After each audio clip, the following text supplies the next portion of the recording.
Bismillahirrahmanirrahim. Assalamualaikum warahmatullahi wabarakatuh. Al-Fatihah. A'udzu billahi minasy syaithanir rajim. Bismillahirrahmanirrahim. Alhamdulillahi rabbil alamin. Ar-Rahmanir Rahim. مالك يوم الدين إياك نعبد وإياك نستعين اهدنا الصراط المستقيم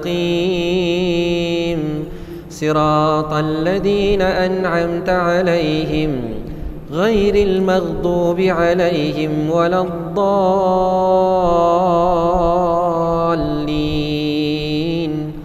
آمين. بسم الله الرحمن الرحيم. الحمد لله رب العالمين والصلاة والسلام على أشرف الأنبياء والمرسلين وعلى آله وصحبه أجمعين. اللهم ربنا زدنا علما نافعا وارزقنا فهما واسعا. اللهم افتح علينا حكمتك وانشر علينا من خزائن رحمتك يا أرحم الراحمين. رب اشرح لي صدري ويسر لي أمري واحلل عقدة من لساني يفقه قولي. اللهم يا معلم آدم علمنا ويا مفهم سليمان فهمنا. اللهم فقهنا في الدين وعلمنا التأويل. آمين آمين والحمد لله رب العالمين. Alhamdulillah. Wassalatu wassalamu ala rasulillah. Tuan-tuan dan puan-puan yang dirahmati Allah subhanahu wa ta'ala, pertama sekali marilah sama-sama kita panjatkan kesyukuran kepada Allah subhanahu wa ta'ala, kerana pada malam ini alhamdulillah, syukur pada Allah. Allah panjangkan lagi umur kita, Allah berikan kesihatan yang baik kepada kita, Allah kurniakan taufik dan hidayah kepada kita. Bahkan Allah bukakan hati kita dan Allah lapangkan masa kita hingga sama-sama dapat kita datang ke rumah Allah Subhanahu wa taala dan berniat iktikaf di dalamnya. Alhamdulillah, sama-sama dapat kita dirikan salat fardu maghrib secara berjemaah. Alhamdulillah. Dan sama-sama dapat kita luangkan sedikit masa berada di dalam majlis ilmu pada malam ini. Mudah-mudahan diberkati Allah Subhanahu wa taala, insya-Allah. Tuan-tuan dan puan-puan yang dirahmati Allah, pada malam ni kita akan teruskan lagi pengajian hadis daripada kitab Hadis 40 karangan Al-Imam An-Nawawi rahimahullahu taala yang meninggal dunia pada tahun yang ke-676 Hijrah. Pada malam ini insya-Allah kita akan bacakan hadis yang pertama, sambungan daripada apa yang kita pelajari pada minggu yang lalu. Cuma tuan-tuan dan puan-puan dirahmati Allah, dalam pengajian kita insya-Allah saya terus akan bawakan poin-poin dan bukan membaca satu persatu apa yang disebutkan di dalam kitab ini. Saya cuba rumuskan dan saya akan cuba terangkan kepada tuan-tuan dan puan-puan yang dirahmati Allah Subhanahu wa taala, insya-Allah. Mudah-mudahan kita semua berniat ikhlas kerana Allah Subhanahu wa taala. Kita pasang niat ikhlas kerana Allah untuk mempelajari hadis-hadis Rasulullah sallallahu alaihi wasallam, dan insya-Allah kita cuba catat dan kita dengar betul-betul apakah yang disebutkan oleh para ulama tentang hadis yang pertama. Kerana kita tidak mahu berlalunya hadis pertama, kedua, ketiga, keempat kita dengar-dengar saja tanpa kita mengambil istifadah, tanpa kita mengambil iktibar daripadanya. Jadi pada malam ini hadis yang pertama, sebagaimana yang disebutkan oleh para ulama, bahawa hadis yang sangat-sangat besar kedudukannya, nilainya dalam agama kita. Jadi insya-Allah kita bacakan hadis ini, kemudian saya akan jelaskan beberapa poin penting daripada hadis ini yang perlu kita ketahui. Hadis pertama, pahala amal bergantung kepada niat. an Amiril Mu'minin Abi Hafsin Umar bin Khattab radhiyallahu anhu qala sami'tu Rasulullah sallallahu alaihi wasallam yaqul innamal a'malu binniyat wa innama likulli imri'in ma nawa faman kanat hijratuhu ila Allah wa rasulih fahijratuhu ila Allah wa rasulih wa man kanat hijratuhu lidunya yusibuha aw imra'atin yankihuha fahijratuhu ila ma hajara ilaih. Maksudnya diriwayatkan daripada Amirul Mukminin Abu Hafs Umar ibn al-Khattab radhiyallahu anhu katanya, aku mendengar Rasulullah sallallahu alaihi wasallam bersabda, sesungguhnya segala amalan itu bergantung kepada niat, dan setiap seseorang itu berdasarkan apa yang dia niatkan. Maka sesiapa yang hijrahnya kepada Allah dan Rasulnya, maka hijrahnya itu kepada Allah dan Rasulnya. Sesiapa yang hijrahnya untuk dunia, dia akan memperolehnya, atau untuk wanita, dia akan dapat mengahwininya, maka hijrahnya kepada apa yang dia hijrahkan. Jadi tuan-tuan dan puan-puan dirahmati Allah Subhanahu wa taala, itulah hadis yang pertama yang disebutkan oleh Al-Imam An-Nawawi. Bahkan disebutkan juga sebagai hadis yang pertama oleh Al-Imam Al-Bukhari di dalam Sahih Al-Bukhari dan di dalam kitab-kitab yang lain juga. Jadi tuan-tuan dan puan-puan yang dirahmati Allah Subhanahu wa taala, apabila kita tahu bahawa hadis yang pertama ini berkaitan dengan niat, dan niat tempatnya adalah di dalam hati. Niat tempatnya adalah di dalam hati. Maka kita nak kena belajar tentang niat ini. Yang pertama tuan-tuan dan puan-puan dirahmati Allah, dekat sini insya-Allah saya akan senaraikan terlebih dahulu ada 8 poin penting. Yang 8 ni kena faham betul-betul tuan-tuan dan puan-puan dirahmati Allah, kerana dia akan memberi kesan kepada amalan kita, bahkan memberi kesan kepada ibadah kita. Yang pertama tuan-tuan dan puan-puan dirahmati Allah, bila disebutkan saja innamal a'malu binniyat, dengar saja innamal a'malu binniyat wa innama likulli imri'in ma nawa. Setiap kali kita dengar saja hadis ini, apa yang perlu berada dalam fikiran kita adalah satu kalimah saja. Ya, satu kalimah ni kalaulah kita boleh hurai panjang-panjang hadis ini, tak ada satu kalimah ni dia takkan bererti. Kerana apa tuan-tuan dan puan dirahmati Allah? Yang ditekankan di dalam hadis ini adalah tentang ikhlas. Ikhlas itu yang paling utama. Sebab disebutkan dalam hadis ini, faman kanat hijratuhu ilallahi wa rasulih, barang siapa yang berhijrah kepada Allah dan kepada Rasulnya, fahijratuhu ilallahi wa rasulih, maka hijrahnya dikira dia berhijrah kepada Allah dan kepada Rasulnya. Ini bererti setiap ibadah kita, setiap ibadah yang kita lakukan, setiap ketaatan yang kita lakukan, maka niatnya mesti ikhlas kerana Allah Subhanahu wa taala. Hanya mengharap balasan daripada Allah Subhanahu wa taala. Jadi sebab itu tuan-tuan dan puan dirahmati Allah, bila kita sebut ibadah, apa-apa saja ibadah, baca Al-Quran, salat jamaah, datang rumah Allah, duduk dalam majlis ilmu, kita baca Al-Quran, kita berzikir, semua ibadah. Apa maksud ibadah? Ibadah adalah perkara-perkara, apa ibadah? Adalah amalan-amalan yang mendekatkan diri kita dengan siapa? Dengan Allah Subhanahu wa taala.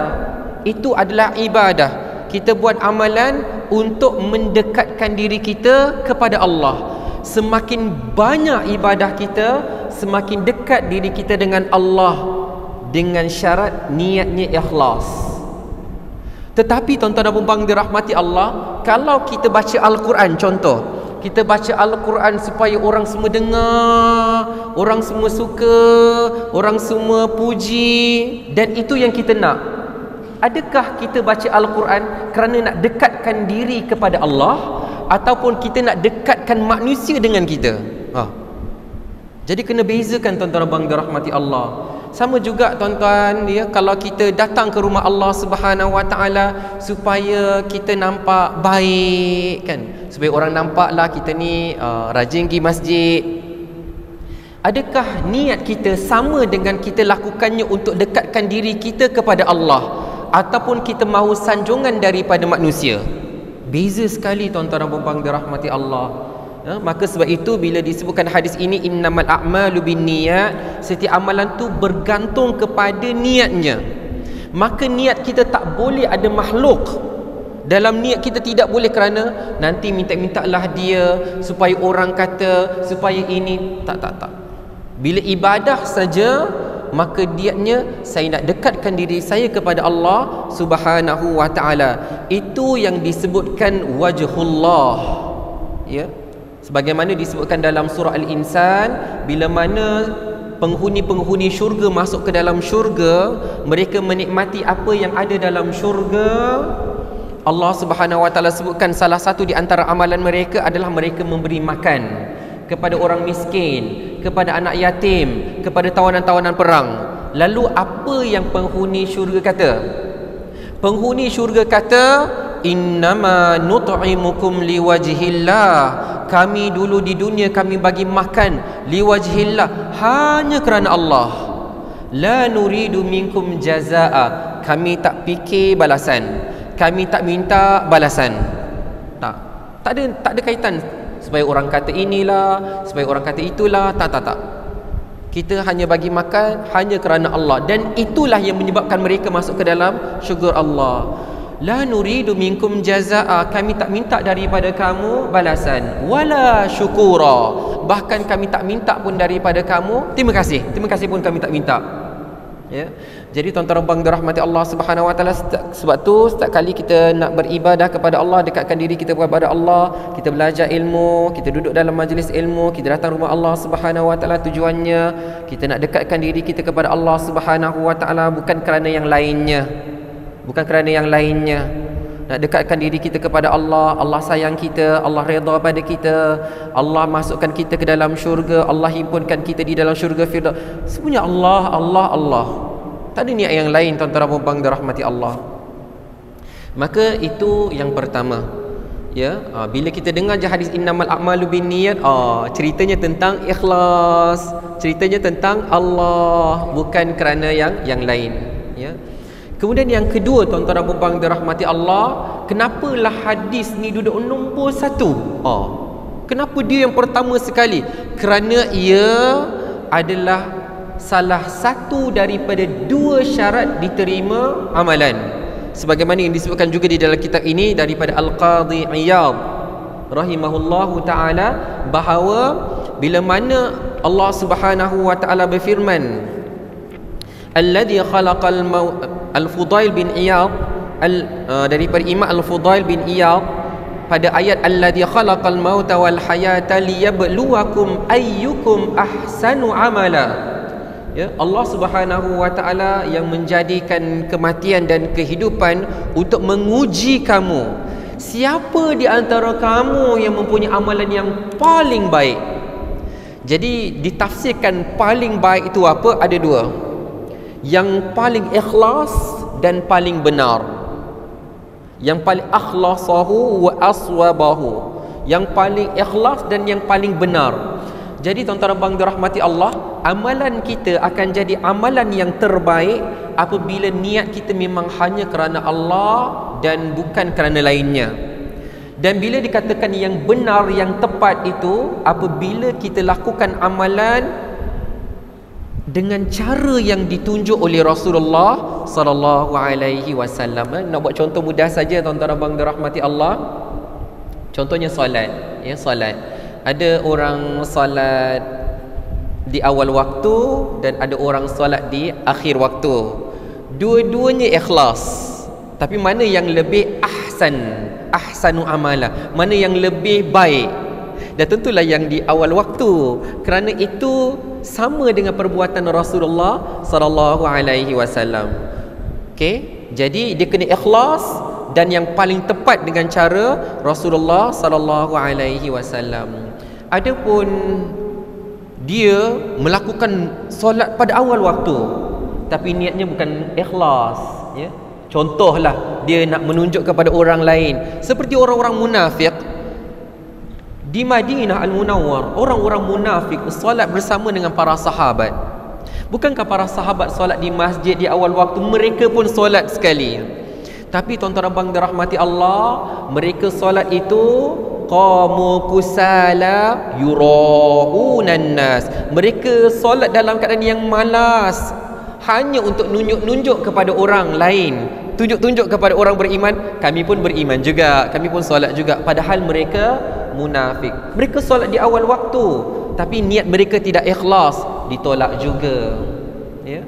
Jadi sebaik-baik amalan itu adalah apabila niatnya paling ikhlas kerana Allah, kemudian dia mengikut apa yang ditunjukkan oleh Rasulullah sallallahu alaihi wasallam. Baik. Jadi yang kedua kita katakan Al-Imam An-Nawawi, Al-Imam Al-Bukhari, Al-Imam Al-Maqdisi disebutkan bahawa disebutkan hadis ini di dalam kitab mereka pada awal kitab. Kerana apa? Kerana ia merupakan syarat diterima amalan kita. Tanpa niat yang ikhlas, maka amalan tidak diterima. Baik. Kemudian yang ketiga, tuan-tuan dan puan dirahmati Allah, yang ini agak panjang sikit. Yang ini yang agak panjang sikit. Innamal a'malu binniyat. Ya, setiap amalan itu disertai dengan niat, ataupun setiap amalan itu bergantung kepada niatnya. Maka kat sini ada 4 perkara lah kalau tuan-tuan dan puan dirahmati Allah nak catat, ya, ataupun yang nak dengar betul-betul. Dalam kita nak membezakan amalan-amalan ni, dia ada 4 perkara. Apa dia? Nak membezakan di antara amalan fardu dengan fardu. Kalau kita tanyalah tuan-tuan dan puan dirahmati Allah, apa beza ketika mana kita dirikan solat, tata cara solat kita di antara zuhur dengan asar? Apa beza dia? Tak ada beza tuan-tuan dan puan dirahmati Allah. Sama-sama 4 rakaat, sama-sama caranya secara sir, ya.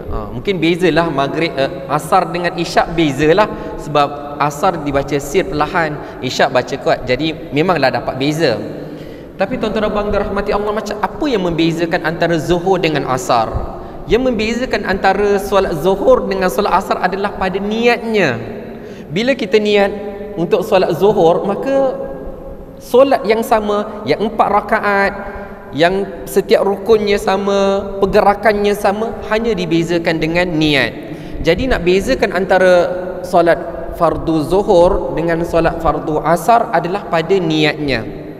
Begitulah juga tuan-tuan dan puan dirahmati Allah, nak bezakan di antara, yang kedua adalah nak bezakan antara ibadah fardu dengan ibadah sunat, kan, adalah pada niatnya juga. Kalau contoh tuan-tuan dan puan dirahmati Allah, bila kita datang solat fardu subuh esok pagi kan, ya, kita datang kan, tiba-tiba kita nampak ada orang, ya, lepas azan saja kita nampak ada orang dia solat 2 rakaat. Kita tak tahu tuan-tuan dan puan dirahmati Allah, adakah dia solat 2 rakaat tu solat sunat qabliyah, ataupun memang dia cepat-cepat nak solat fardu subuh kemudian dia nak pergi kerja. Kita tak tahu. Ya, jadi yang membezakan antara ibadah sunat dengan ibadah fardu itu adalah pada niatnya. Kerana fardu subuh pun 2 rakaat, solat sunat qabliyah subuh pun 2 rakaat. Ya. Jadi tuan-tuan dan puan dirahmati Allah, samalah juga kalau seseorang tu dirikan solat sunat 2 rakaat, nak bezakan antara solat sunat taubat, solat sunat duha, solat sunat tahiyatul masjid. Apa yang membeza-bezakan antara sunat-sunat itu adalah pada niatnya. Niat yang membezakan, yang ni dia buat solat sunat taubat, yang ini dia buat solat sunat tahajud, yang ini dia buat solat sunat witir. Yang membeza-bezakannya adalah niat. Kemudian yang ketiga, tuan-tuan dan puan dirahmati Allah, juga disebutkan di dalam kitab ini, tujuan niat itu adalah untuk membezakan di antara ibadah yang tunai dengan ibadah qada. Ya, ibadah tunai dengan ibadah qada. Jadi tuan-tuan dan puan dirahmati Allah Subhanahu wa taala, kalaulah seseorang itu dia niat dia nak qada solat subuh yang dia tertinggal, ketika mana dia nak tunaikan solat qada itu, dia kena niat bahawa solat yang dia kerjakan ini adalah solat qada, fardu subuh yang dia pernah tertinggal. Kalau tidak, tuan-tuan abang dirahmati Allah, kalau dia tak sebut yang qada itu, maka dia akan jadi solat fardu subuh lah. Jadi tuan-tuan abang dirahmati Allah. Dan yang terakhir, yang terakhir ni sebenarnya yang paling panjang tuan-tuan abang dirahmati Allah, iaitu niat yang membezakan antara ibadah dan adat. Ibadah yang macam mana, adat tu macam mana. Baik, ibadah ya dan adat, contoh yang paling mudah adalah mandi. Ya, adat menjadi adat lah, kita hari-hari mandi. Ya, hari-hari kita mandi. Tetapi ada kalanya dalam banyak-banyak mandi kita kena ada niat. Ada waktunya kita tak boleh mandi biasa saja. Ada waktunya bila kita nak mandi tu kita kena niat untuk mengangkat hadas besar. Mandi kita niat untuk mandi wajib. Waktu itu, kalaulah hari itu tuan-tuan dan abang dirahmati Allah, kalau contohnya bila mana satu malam itu seorang suami dan isteri bersama, mereka bersetubuh, mereka berjima. Sebenarnya memang suami dan isteri hari-hari mandi, tapi bila dia dah bersama, dia nak mengangkat hadas besar, dia tak boleh mandi macam mandi biasa-biasa. Dalam mandi dia tu, dia kena berniat untuk mengangkat hadas besar. Jadi tuan-tuan abang dirahmati Allah, maka itulah yang membezakan antara ibadah dan adat. Kebiasaan, amalan seharian yang kebiasaan. Baik. Jadi bila sebut saja tentang innamal a'malu binniyat, niat inilah yang membezakan di antara perkara-perkara tadi, 4 perkara tadi, di antara satu fardu dengan fardu yang lain, antara ibadah fardu dengan ibadah sunat, antara ibadah yang kita lakukan secara tunai atau ibadah yang dilakukan secara qada, dan juga antara ibadah dan adat. Okey. Bila kita dah bicarakan tentang perkara tu, kita masuk kepada perkara yang keempat. Apa dia? Bila kita dengar saja innamal a'malu binniyat, dekat sinilah penting sekali tuan-tuan dan puan-puan dirahmati Allah, yang kita nak ubah. Ini kalau kita pernah dengar, alhamdulillah. Kalau kita dah buat, alhamdulillah. Kalau belum buat, kita kena mula buat. Apa dia? Kata para ulama, amalan biasa. Amalan macam adat tadi, amalan biasa. Apa amalan biasa kita? Kita makan, kita minum, kita tidur. Amalan biasa. Tapi amalan biasa tuan-tuan dan puan-puan dirahmati Allah, bila kita niat kerana Allah. Malam ni contohnya kita tidur awal. Kita tidur awal, ya. Tidur awal. Dan kita sertakan dengan niat, ya Allah, aku tidur awal. Dan kita katakan tadi, niat tu dalam hati. Saya cuma sebutkan dia. Jangan pula nanti sebelum tidur kita akan cakap macam ni, tak. Ya, kita niat, ya Allah, aku tidur awal supaya aku boleh bangun awal dan aku boleh qiyamul lail. Aku boleh berdoa, aku boleh bertahajud, ya Allah. Niat. Maka tidur kita akan jadi ibadah. Tidur kita jadi ibadah. Ya, kalau contoh tuan-tuan dan puan dirahmati Allah, ketika mana kita bekerja, kemudian ada waktu rehat dan kita ambil masa untuk qailulah. Kita rehat sekejap, qailulah, dan kita niat, ya Allah, aku nak tidur sekejap, ya Allah, supaya lepas ni aku bangun, aku boleh terus bekerja dengan semangat. Maka kita rehat sekejap tidur tu untuk kita terus boleh bekerja, terus boleh beribadah. Maka tidur yang sekejap tadi dikira sebagai ibadah. Sama juga tuan-tuan abang dirahmati Allah, kita makan, kita minum. Saya buat contoh mudah. Bila kita baca Al-Quran, contohlah kan, satu juzuk kan, tekak dah mula, dah kering dah ni, dah kena stop. Baik, ya. Kita kata macam dah tak boleh pergi ni.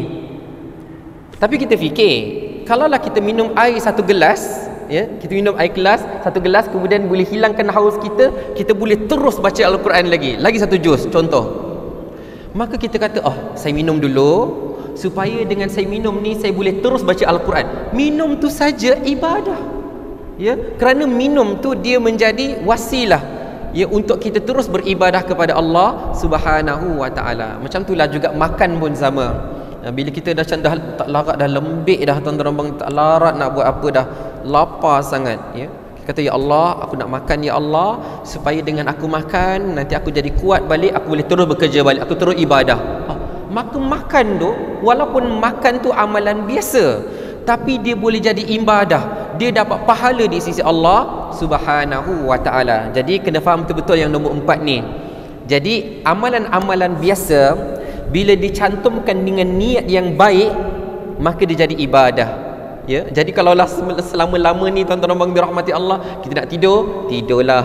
Kita nak makan, makanlah. Tak ada what's next. Apa yang berikutnya? Kenapa kamu nak makan? Kenapa kamu nak minum? Kenapa kamu nak rehat? Tak ada what's next. Tak ada kenapa sebabnya. Maka dia jadi rehat biasa, dia jadi amalan biasa. Jadi sebab tu tuan-tuan dan puan dirahmati Allah, kena pasang niat. Baik. Kemudian yang kelima. Yang kelima ni dia bunyi dekat-dekat sama, tapi dia sangat berbeza. Apa dia tuan-tuan dan puan dirahmati Allah? Nombor 4 dengan nombor 5 ni kita cerita tentang amalan biasa juga. Amalan biasa. Amalan biasa tadi kita kata bila dia campur dengan niat yang baik, dia jadi ibadah, dapat pahala. Dapat pahala. Makan pahala, minum pahala, tidur pahala. Itu yang nombor 4. Tapi nombor 5 ni dia bezalah, iaitu apabila amalan biasa bercampur dengan sunnah. Ya. Bila kita makan tu perkara biasa kan, hari-hari kita makan. Tapi bila makan, kita niatkan kita baca bismillah. Kenapa baca bismillah? Kita baca bismillah kerana ia sunnah. Maksud kita makan kerana kita makan dengan meniatkan cara makan kita tu mengikut sunnah, dapat pahala sunnah. Bila kita minum air, kita ada pilihan tuan-tuan dan puan dirahmati Allah, tangan kanan ke, tangan kiri ke, nak minum guguk ke, banyak pilihan. Tapi kita memilih tuan-tuan dan puan dirahmati Allah dengan minum, kita pilih minum dengan tangan kanan.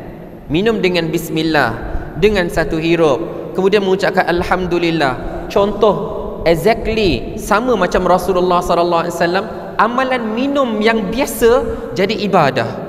Bukan ibadah saja, bahkan sunnah. Dapat pahala ibadah, dapat pahala sunnah. Tidur, tiap-tiap malam kita tidur tuan-tuan dan puan dirahmati Allah. Tapi bila mana kita nak tidur, kita mengiring sebelah kanan, letakkan telapak tangan kita di pipi sebelah kanan. Kenapa buat macam tu? Ya, contoh, kenapa buat macam tu? Kita tahu kerana itu sunnah. Rasulullah buat begitu. Rasulullah baca doa Allahumma bismika ahya wa amut, alhamdulillahilladzi at'amana wa saqana wa kafana wa awana fakam mimman la kafiya lahu wa lam uwi. Kita tidur dengan sunnah, itu amalan biasa. Tapi bila kita tidur, kita buat niat, kita baca doa tu, kita baca surah Al-Kafirun, kita baca 3 Qul, kita baca ayatul kursi, kita tidur. Tidur tu amalan biasa, semua orang tidur, dan tiap-tiap malam kita tidur. Tapi bila mana amalan tu bercampur dengan sunnah, dilakukan dengan cara Rasulullah, maka dia jadi ibadah. Nampaknya tuan-tuan dan puan dirahmati Allah, sepenuh seharian kita 24 jam, apa saja yang kita buat tu rupa-rupanya ibadah. Jadi kalau benda tu tidak ada dalam diri kita, maka sebenarnya kita dah rugi banyak benda. Dah banyak tahun kita tidur, dan kita tidak tidur dengan niatkannya sebagai ibadah. Kita tidak niatkannya dengan mengamalkan sunnah. Jadi rugilah tuan-tuan dan puan dirahmati Allah. Tapi tak apa, ya. Bila mana kita belajar, kita nak amalkan sama-sama. Baik. Kemudian tuan-tuan dan puan dirahmati Allah, poin yang ke-6, apa yang kita nak tahu adalah bila mana disebutkan innamal a'malu binniyat, hadis ini menceritakan tentang pentingnya niat yang ikhlas, ya. Pentingnya niat. Kalau tiada niat yang ikhlas, tak ikhlas, ya, maka sebesar mana pun amalan kita, sebaik, seperfect mana pun amalan kita, ia tertolak, ia tak diterima oleh Allah Subhanahu wa ta'ala, ya. Kerana apa tuan-tuan dan puan dirahmati Allah? Allah Subhanahu wa ta'ala hanya menerima amalan yang dilakukan ikhlas kerana Allah Subhanahu wa ta'ala. Kemudian tuan-tuan dan puan dirahmati Allah Subhanahu wa ta'ala, yang ketujuh, apa yang kita nak tahu daripada hadis ini adalah balasan bergantung kepada apa yang kita niatkan, ya. Allah Subhanahu wa ta'ala akan berikan balasan kepada kita, balasan di dunia dan balasan di akhirat berdasarkan kepada apa yang kita niatkan. Sebagaimana disebutkan dalam hadis, wa innama likulli imri'in ma nawa, dan setiap orang itu dia akan dapat dapat apa? Dapat balasan daripada apa yang dia niatkan, ya. Kalau niatnya dunia, dia akan dapat dunia. Dia akan dapat dunia. Tetapi kena ingat, tuan-tuan dan puan dirahmati Allah, bila Allah dah balas dengan dunia, maka di akhirat nanti tidak ada apa-apa lagi ganjaran. Tak ada. Tetapi kalau kita niatkannya untuk akhirat dan tawakal, serah pada Allah. Contohlah tuan-tuan dan puan dirahmati Allah, Allah berfirman, wa ma anfaqtum min syai'in fahuwa yukhlifu. Dan apa-apa saja yang kalian infakkan, Allah akan pulang balik, Allah akan bagi semula. Jadi kalau kita berharap kepada Allah, saya infak ke jalan Allah Subhanahu wa taala, dan saya berharap kepada ganjaran Allah di akhirat nanti. Adapun di dunia ini saya serah pada Allah. Allah nak pulang dalam bentuk sihat, alhamdulillah. Allah nak pulang dalam bentuk keluarga bahagia, alhamdulillah. Allah nak bagi pulangan dalam bentuk duit, alhamdulillah. Apa saja, saya tak kisah. Yang penting Allah bagi ganjaran di akhirat, maka kita akan dapat. Tapi kalau kita infak dengan niat supaya kita dapat balasannya di dunia, maka dunia kita akan dapat, tapi kita tidak akan dapat apa-apa lagi di akhirat. Sebab tu penting sekali menjaga niat. Kemudian yang ke-8, tuan-tuan dan puan dirahmati Allah Subhanahu wa taala, bila disebutkan tentang faman kanat hijratu ilallahi wa rasulih fa hijratu ilallahi wa rasulih, bila disebutkan kalimah hijrah pada asalnya kalimah hijrah tu hajara, berarti meninggalkan satu tempat dan dia berhijrah ke tempat yang lain. Itu hijrah. Tapi Rasulullah sallallahu alaihi wasallam bersabda, al-muhajiru man hajara ma nahallahu anhu. Ya. Muhajir itu siapa? Siapakah orang-orang yang berhijrah? Orang-orang yang berhijrah itu adalah orang yang meninggalkan apa yang Allah Subhanahu wa taala larang, ya. Apa yang Allah Subhanahu wa taala tak bagi, apa yang Allah Subhanahu wa taala tak suka, ya. Panca indera kita jangan gunakan untuk dosa. Kalau kita tinggalkan semua tu kerana Allah Subhanahu wa taala, saya tak nak tengok perkara yang melalaikan, saya tak nak tengok perkara yang membawa dosa, saya tak nak dengar perkara yang melalaikan, saya tak nak dengar perkara yang membawa dosa, saya tak nak cakap perkara yang melalaikan, saya tak nak cakap perkara yang membawa kepada dosa. Kita tinggalkan itu kerana Allah Subhanahu wa taala, maka kita adalah muhajir yang disebut oleh Rasulullah sallallahu alaihi wasallam. Jadi tuan-tuan dan puan dirahmati Allah Subhanahu wa taala, ada beberapa lagi pengajaran yang disebutkan oleh para ulama yang mensyarahkan hadis ini. Cuma saya sebutkan yang pertama, bila dengar saja innamal a'malu binniyat, dia merujuk kepada ikhlas. Niat kita mesti ikhlas kerana Allah. Yang kedua, innamal a'malu binniyat menceritakan bahawa syarat diterima amalan kita adalah apabila kita ikhlas saja.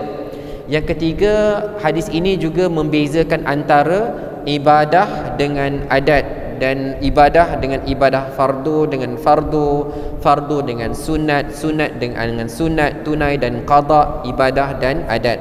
Yang keempat, amalan biasa bila disertakan dengan niat yang ikhlas untuk terus beramal, maka dia jadi ibadah, dia jadi pahala.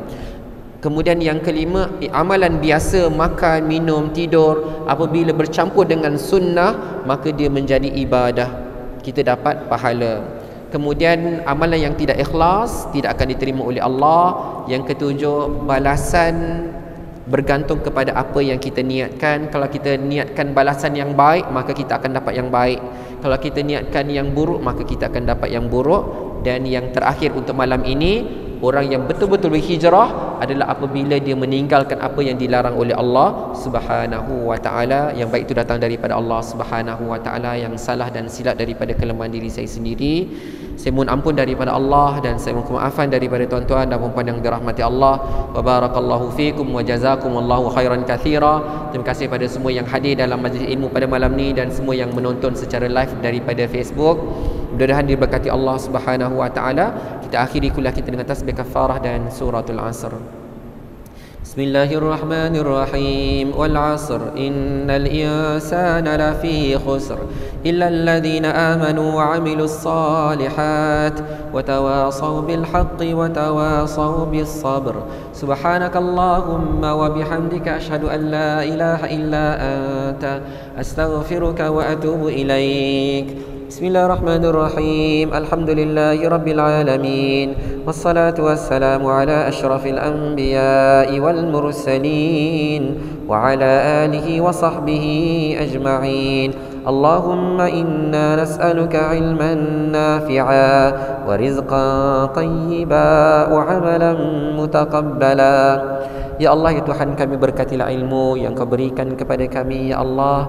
Ya Allah, ya Tuhan kami, berikanlah kekuatan kepada kami untuk mengamalkan sunnah-sunnah Rasulullah sallallahu alaihi wasallam.